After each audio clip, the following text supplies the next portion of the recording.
This story is titled, My Dad and Stepmom Try to Force Me Out of My Own House for My Pregnant Stepsister. When I refused, they changed the locks. Hi everyone, before we dive in, a quick favor. If you enjoy content like this, please hit the subscribe button. It's free, supports the channel, and make sure you never miss out on amazing videos. Alright, let's get started. Hey guys, I've been holding on to this for a while, and honestly, I still can't believe it all went down the way it did. Let me break it down for you. I'm a 28 male, single, living in the house my mom left me when she passed 5 years ago. It's a modest 3-bedroom in a quiet neighborhood. Not flashy, but it's comfortable. And most importantly, it's from my mom. She worked her whole life for this place. And when she was gone, she made sure I knew it was meant to give me stability. This house isn't just a roof over my head. It's her legacy. My mom was the only consistent parent I had growing up. She wasn't perfect, but she was always there when I needed her. My dad, on the other hand, checked out after the divorce. He remarried pretty quickly, and let's just say his priorities shifted. His new wife was always the center of his world, and her daughter, let's call her Savannah, was treated like royalty. Savannah's 25 now and pregnant. I don't have a problem with her being pregnant. That's not the issue. The problem is she's one of those people who just assumes the world owes her something. Her mom and my dad have been feeding that ego of hers since we were young. If Savannah wants something, she gets it. Doesn't matter if it's a new car, expensive vacations, or random crap she decides she wants. They bend over backward to keep her happy. Total, I want it, I got it attitude. I've kept my distance from all of that. I see my dad here and there, but I've made it clear that I like my space. The house is my sanctuary. It's where I can just live my life without anyone interfering. I've got a decent job, some good friends, and a pretty straightforward routine. I'm not rolling in cash, but I'm stable. That's more than a lot of people can say these days. For now, it's just me in the house. And honestly, I like it that way. No roommates, no drama, just peace and quiet. Exactly what I needed after my mom passed away. Now, back to Savannah. A few months ago, her boyfriend, some guy named Tyler, left her. Honestly, I could see it coming from a mile away. He always seemed like the type to bail when things got real. Savannah didn't seem too broken up about it, though. From what I heard, she went straight back to her mom and my dad, where she was immediately babied and spoiled all over again. They cooked for her, bought her maternity stuff, and basically treated her like she was made of glass. I didn't think much of it at first. That's their business, not mine. But then, out of nowhere, my dad calls me up and says he wants to talk. This isn't something he does often, so I figured it must be important. I head over to their place, and as soon as I walk in, I can tell something's up. My dad and his wife are sitting at the kitchen table, and Savannah's there too, rubbing her belly trying to remind everyone she's pregnant. They started off with some meaningless small talk, the kind where you know they're stalling. My dad asked how work was going, and his wife nodded along like she cared. But it didn't take long before they cut to the chase. My dad started saying Savannah needed a stable place to live because their house was too cramped with the baby coming. Before I could even respond, his wife jumped in, her tone sharp but coated in fake concern. Well, she said, since you're living alone in that big house and you're not married or anything, it just makes sense for Savannah to move in. She needs space for the baby, and you're not exactly tied down to anything serious. You could easily find something smaller and more practical for yourself. It wasn't a suggestion. It was a declaration, like they'd already decided this was the plan, and I just needed to fall in line. My dad chimed in, saying they'd even looked into some apartments for me, as if doing the research made their demand more reasonable. I couldn't believe it. They were clearly throwing hints, screaming that my life didn't matter, like my house.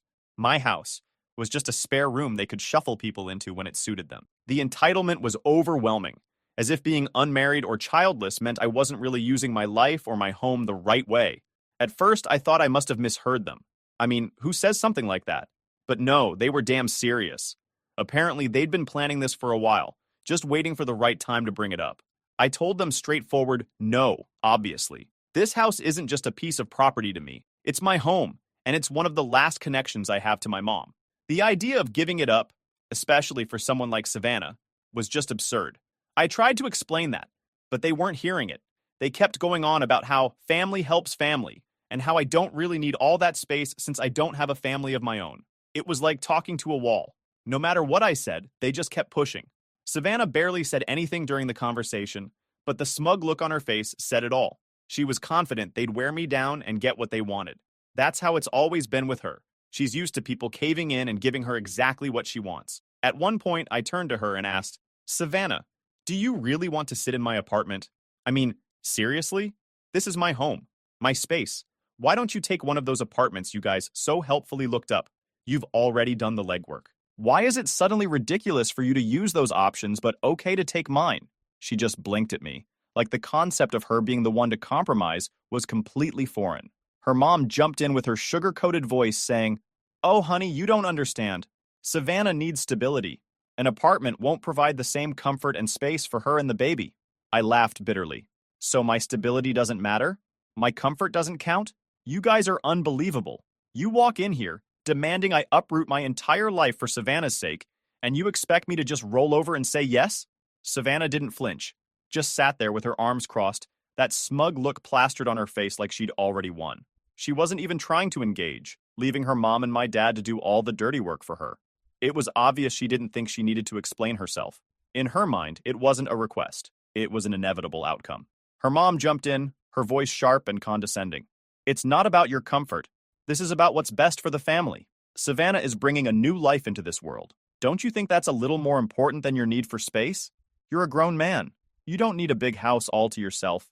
It's selfish to hold on to something that could give her and the baby a better start in life." I stared at her, stunned by the sheer audacity. Selfish? Are you serious right now? You think I'm selfish for keeping what my mom left me? This isn't just some space I'm clinging to. This is my home. This is where I've built my life. And you're sitting here telling me I should just hand it over like it's nothing? My dad sighed, clearly frustrated, and decided to jump in. "We're not asking you to give it up forever," he said, as if that somehow made it better. "Just think of it as helping Savannah get back on her feet. Once she's stable, maybe she can move out, and you can figure out something else for yourself. We're just trying to do what's best for everyone." "For everyone?" I snapped. "No, you're trying to do what's best for her. Let's not pretend this is about the family or doing what's right. This is about you bending over backward for Savannah, like you always do, and expecting me to clean up the mess. Guess what? I'm not playing along." Savannah's mom narrowed her eyes. "It's called being part of a family. Sometimes you have to make sacrifices for the greater good.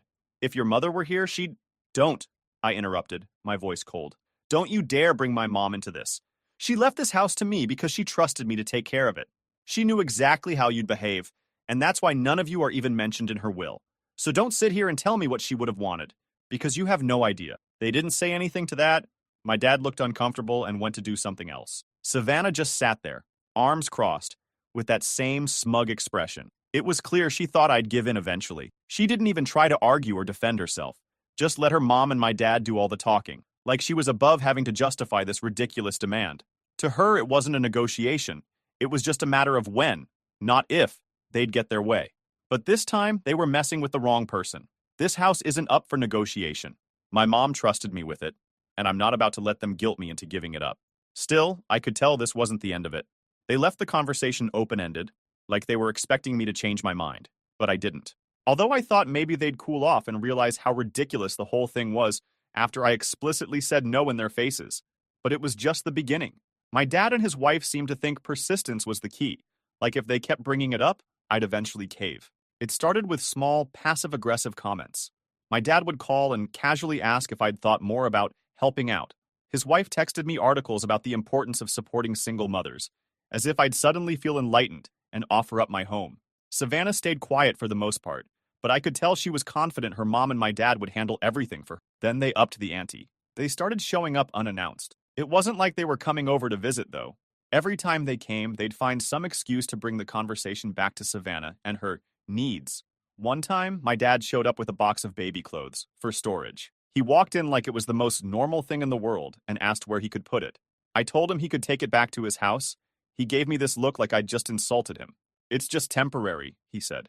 "You're not even using the guest room." I told him the guest room wasn't for storage. It was for guests. He grumbled but eventually took the box back to his car. That set the tone for every interaction after that. They'd bring up some solution that involved me giving up my space, and I'd shut it down. The thing is, I could tell they didn't see me as the actual owner of the house. To them, it was just a convenient resource they could use however they wanted. My mom left it to me, but they acted like it was still up for grabs, like I'd just been holding it for Savannah until she needed it. What really pissed me off was how they framed everything as if I was the selfish one. They made it sound like I was just sitting on this treasure trove of space and refusing to share it out of spite. It wasn't enough that I said no.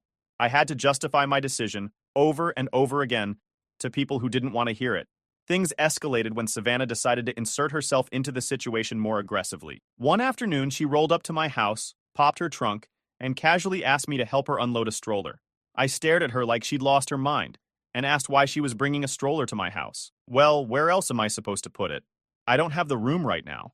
She said I was trying to process the sheer audacity of her statement. Not my problem, I replied, already feeling the frustration building. That, of course, triggered her. She launched into this self-centered rant about how I was making things so much harder for everyone, as if I'd personally created her problems. Family is supposed to stick together, she said, as though that somehow justified dumping her issues on me. She continued, "You don't understand how stressful it is to be in my position. You've got no idea what it's like to have a baby on the way," she added, with this tone that suggested I was some clueless idiot who couldn't possibly comprehend real life. She was right about one thing. I don't know what it's like to be pregnant, but what I do know is what it's like to have responsibilities.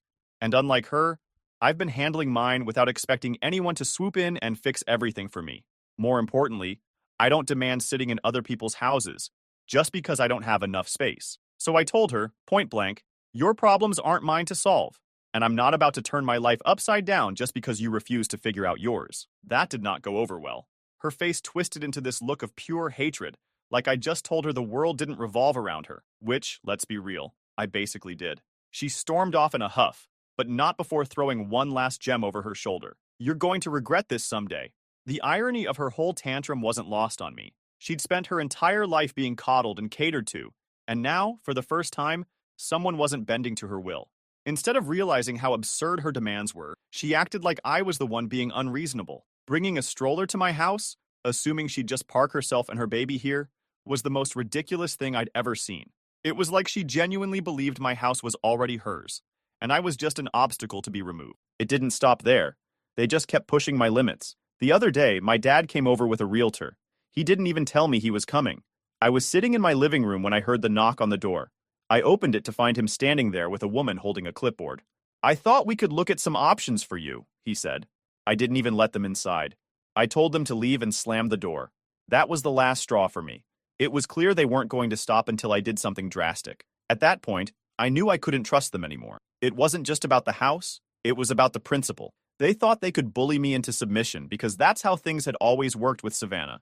But I'm not Savannah, and I don't roll over for anyone. That night, I called a security company and arranged for cameras to be installed around my property. It wasn't a huge move, but it was a step toward protecting what was mine.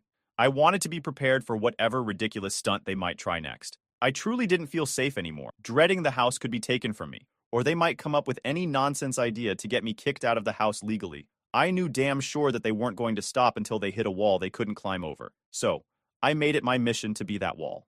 I wasn't going to play their games anymore, and I wasn't going to entertain any more conversations about how I should just hand over my house. And just like I expected, they came up with a new, even more creative idea. I came home from work one evening, tired but relieved to finally be back at my sanctuary. Except when I tried to insert my key into the lock, it wouldn't fit. At first, I thought I must have grabbed the wrong key, but after a few more tries, it hit me. The locks had been changed. My heart sank, and a wave of rage surged through me as I noticed a folded piece of paper taped to the door. The note read, "We've changed the locks for safety. Please contact us to discuss this." It was signed by my dad. The audacity was almost laughable. I didn't waste a second. I pulled out my phone and called my dad. He picked up after a few rings, his tone casual, like this wasn't the most insane thing he'd ever done. "What the hell is going on?" I said, barely able to keep my voice steady. "Why are the locks on my house changed?" "It's temporary," he said, like that somehow made it better. "We were just trying to help Savannah. You've been so resistant, and we thought maybe this would be the easiest way to make things smoother for everyone." "For everyone?" I snapped. "You mean for you and Savannah? You've crossed every line imaginable. This is trespassing, and if you think I'm just going to let this slide, you're insane." His tone shifted immediately and started begging me not to. "Don't call the cops. Please, don't escalate this. It'll look bad for the family." "Look bad for the family? You think that's my concern right now?" I shot back. "Here's what's going to happen. You're going to get whoever changed those locks to fix this immediately, or I will call the cops, and I'll press charges for trespassing and attempted theft." There was a pause, and for a moment, I thought he might actually try to argue with me, but he must have realized I wasn't bluffing, because his tone softened further. "Okay, fine. We'll fix it. But you're being so unreasonable. We're just trying to do what's best for Savannah and the baby. You know this is a temporary solution. I ignored his attempt to guilt me. You have until the end of the day to fix this, or the police will be involved. That's not negotiable. After some more muttering and weak protests, he finally agreed. I hung up without another word, my hands shaking with anger. This wasn't just another overreach. This was a direct, calculated move to take what wasn't theirs. It was a blatant violation of my home, my boundaries, and my trust. A few hours later, the locksmith returned, and the locks were changed back. My dad didn't show his face, and neither did Savannah or her mom. I stood by the door the entire time, watching every move, ensuring nothing was left undone. Once everything was back to normal, I sat down in my living room, staring at the walls of the house that had become my battlefield. This wasn't just another attempt to guilt me or push my limits. This was a declaration of war. I knew then that things weren't going to de-escalate on their own. If they were willing to go this far, there was no telling what they'd try next. But if they thought I was just going to roll over and let them have their way, they were in for a rude awakening. That night, I stayed up late going through paperwork and making calls. I wanted to make sure there was no way they could pull something like that again. But what really got to me was how they acted like this was normal. They genuinely thought they were entitled to my house. It didn't matter that my mom had left it to me, or that I'd been living there for years. To them, it was just a house, something they could take if they wanted it badly enough. I started moving towards taking legal actions. When I sat down with my lawyer and told him about everything, how my dad and stepmom had been pressuring me nonstop, how they'd gone as far as changing the locks on my house, he listened carefully, asking pointed questions about the house, my mom's will, and any unusual behavior from my dad in recent months. At first, I thought he was just being thorough, but then he leaned back in his chair and said, "I need to tell you something. Your dad has already inquired about contesting your mom's will." I was confused. "What do you mean? Contesting it? When?" "Months ago," he explained. He didn't file anything officially, but he did consult with a lawyer about the possibility of claiming the house as family property instead of your inheritance. From what I gather, he was looking for any loophole he could use to gain control of the house. I sat there, stunned. All this time, while pretending to be on my side or at least trying to keep the peace, my dad had been plotting to take the house out from under me. This wasn't some spur-of-the-moment idea cooked up by my stepmom. They'd been planning it for months, long before they even started pressuring me to move out. "He doesn't have a strong case," my lawyer added quickly, probably noticing the panic on my face. "Your mom's will is airtight, and the house was explicitly left to you." But the fact that he even considered it says a lot about his intentions. It wasn't just betrayal, it was premeditated. My dad had been looking for ways to take what my mom left me while pretending to care about my well-being. The manipulation, the constant guilt trips, the emotional blackmail, it all made sense now. This wasn't about Savannah needing a place to stay. It was about them trying to take something they had no right to. Hearing this made my frustration boil over. This isn't just about standing up for myself anymore. It's about protecting what my mom worked her whole life to give me. Every move they make feels like a slap in the face to her memory, and I can't let that slide. No matter how relentless or outrageous they get, I'm not backing down. This house is mine, and they're not taking it. I'll let you guys know what happens next. Update 1. Hey everyone. I thought I would give you an update once I figure out what to do. So here we go. So, after everything I'd learned from my lawyer, I spent the rest of that night replaying every interaction with my dad over the past few months. I couldn't keep avoiding him and proceed legally. I had to directly tell him that I know what he's been planning for. So, I confronted him. I didn't bother calling or texting. I showed up at his house unannounced, just like he and his wife had done to me so many times before. When he opened the door, he looked surprised, caught off guard, but there wasn't even a flicker of guilt on his face. That was the part that stung the most. He acted like he had nothing to feel ashamed about.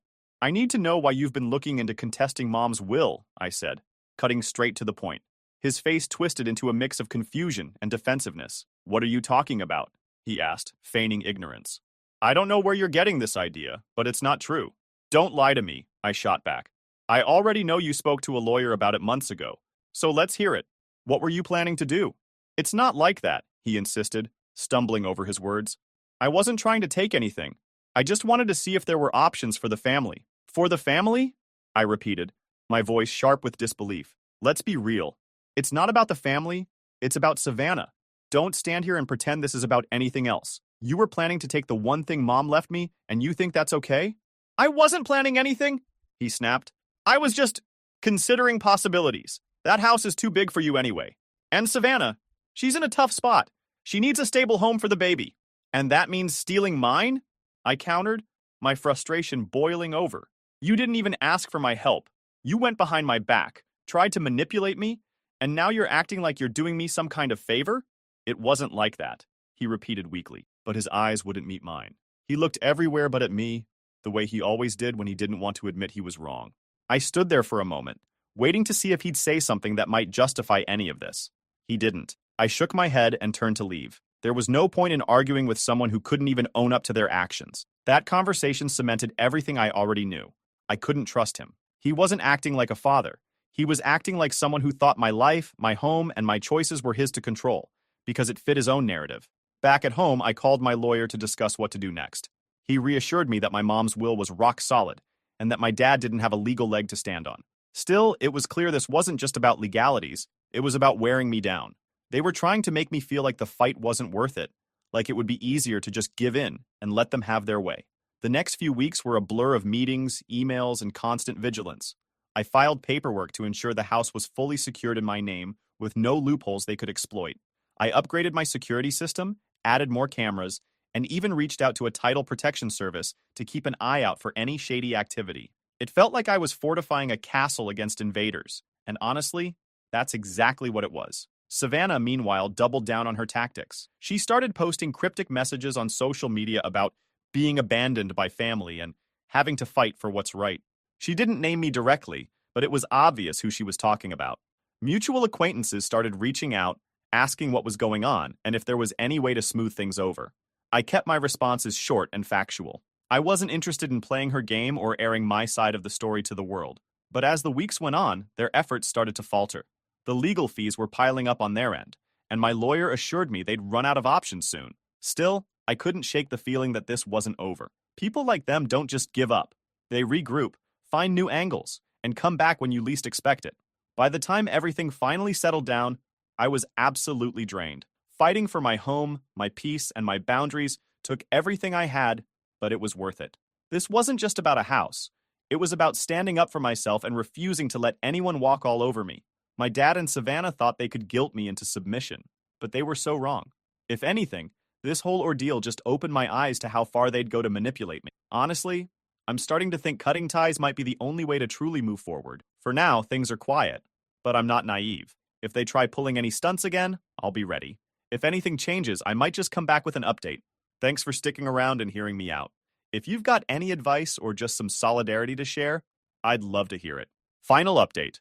Hey guys, I wanted to give you an update on everything that's happened since the last time I shared. It's been a wild ride, but I finally feel like I'm coming out on the other side of all this madness.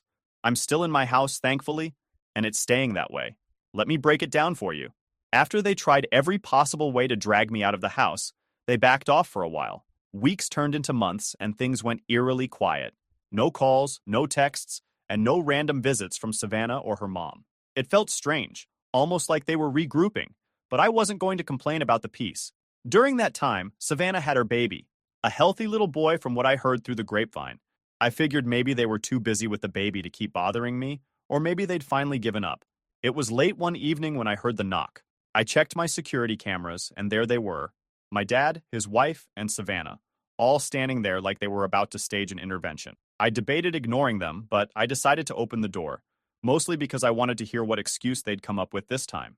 The second I opened the door, my dad's wife started in with her usual nonsense. She said they'd been thinking about everything that had happened and wanted to move forward as a family.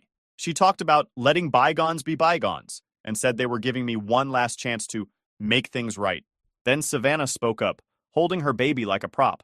She went on about how hard things had been for her, how she wanted her child to grow up surrounded by family, and how she still believed I could do the right thing if I just opened my heart. It was the same manipulative garbage they'd been spouting for months, but now they were wrapping it up in a prettier package. My dad, ever the mediator, tried to play the let's all just get along card. He talked about how family is more important than material things, and how I needed to look at the bigger picture. I let them talk for a while, mostly out of morbid curiosity. When they finally stopped, I took a deep breath and laid it all out. "This is my house," I said, as calmly as I could manage. "It was left to me by my mom, and I'm not giving it up. I've told you this before, and I'm telling you again, the answer is no.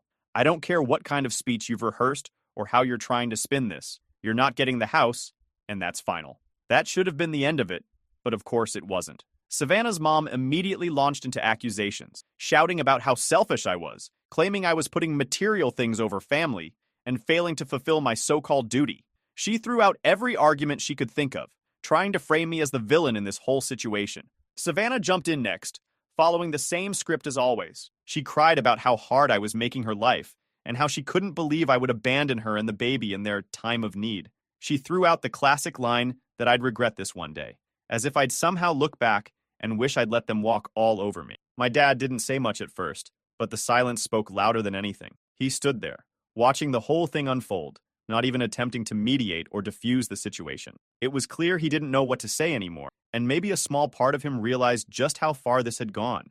I wasn't in the mood to argue. They'd crossed every line already, and I wasn't about to let them pull me into another pointless shouting match. "You've already crossed every boundary I have," I said. "You've lied, manipulated, and tried to steal what's mine. And now you're back here, acting like you're the victims. I'm done with this. Get off my property." But unsurprisingly, they didn't leave. Savannah's mom kept going, insisting that I was being unreasonable and trying to guilt me into backing down. Savannah chimed in here and there, adding little comments about how families should support each other and how I was heartless for not stepping up. My dad finally spoke, but all he could manage was another weak plea for me to be reasonable and see things from their perspective. I didn't respond. There was nothing left to say. Instead, I turned around, walked back into the house, and locked the door behind me. I'd already decided I wasn't playing their games anymore. If they wanted to keep pushing, they could deal with the consequences. Once inside, I called the police. I wasn't bluffing, and I wasn't going to let them think I was. When I explained the situation, the dispatcher assured me an officer would be sent out shortly. I waited by the window, watching as they lingered in my driveway, still talking amongst themselves. By the time the police arrived, they had moved off the porch, but weren't making any effort to leave. The officers spoke with them for a few minutes, clearly laying down the law. From what I could see, the cops weren't buying into their excuses or justifications. They told them, in no uncertain terms, to leave and not come back. Watching them finally leave under police supervision felt like a small victory, but it also came with a sense of finality. Whatever shred of a relationship I had left with my dad was gone. As I sat down to collect my thoughts, I realized just how exhausted I was. They'd taken so much out of me, not just time and energy, but also the sense of security I'd felt in my own home. Still, I knew I'd made the right choice. Setting boundaries with people like that wasn't just necessary, it was survival. That night, I made a decision. I wasn't just done with the house drama, I was done with them altogether. I blocked their numbers, unfollowed them on social media, and made it clear to mutual acquaintances that I didn't want updates or messages passed along. Cutting ties was hard at first, but when I looked back at everything they'd done, I realized there was nothing left to salvage. They didn't care about me or my boundaries. They only cared about what I could give them. Instead of having a toxic family, I leaned on my friends more. They'd been there for me through all the chaos, reminding me that I wasn't crazy for standing my ground. One of them suggested I throw a housewarming party, not because the house was new, but because I'd fought so hard to keep it. The idea made me laugh, but it also felt fitting. The party was small, just a handful of close friends, but it was perfect. For the first time in a long time, I felt genuinely happy. I wasn't just surviving, I was thriving. Looking back on everything, I'm proud of the way I handled it. It wasn't easy, and there were moments when I wanted to give up. But I didn't. I stood my ground, and I proved to myself that I'm stronger than I ever thought I could be. This house is more than just a place to live. It's a reminder of everything I've fought for. It's a symbol of my independence, my resilience, and my ability to stand up for what's right, even when it's hard. If there's one thing I've learned from all of this, it's that family isn't about blood. It's about respect, trust, and mutual support. And if someone isn't willing to give you those things, they don't deserve a place in your life, no matter who they are. So, to anyone out there who's facing something similar, stand your ground, set your boundaries, and don't let anyone guilt you into crossing them. You don't owe anyone your peace, your stability, or your happiness. I've moved on from all of this now. I still live in my house, and every time I walk through the door, I'm reminded of what I've overcome. It's not just a house, it's home. And I'm not letting anyone take that away from me. Thank you guys for reading.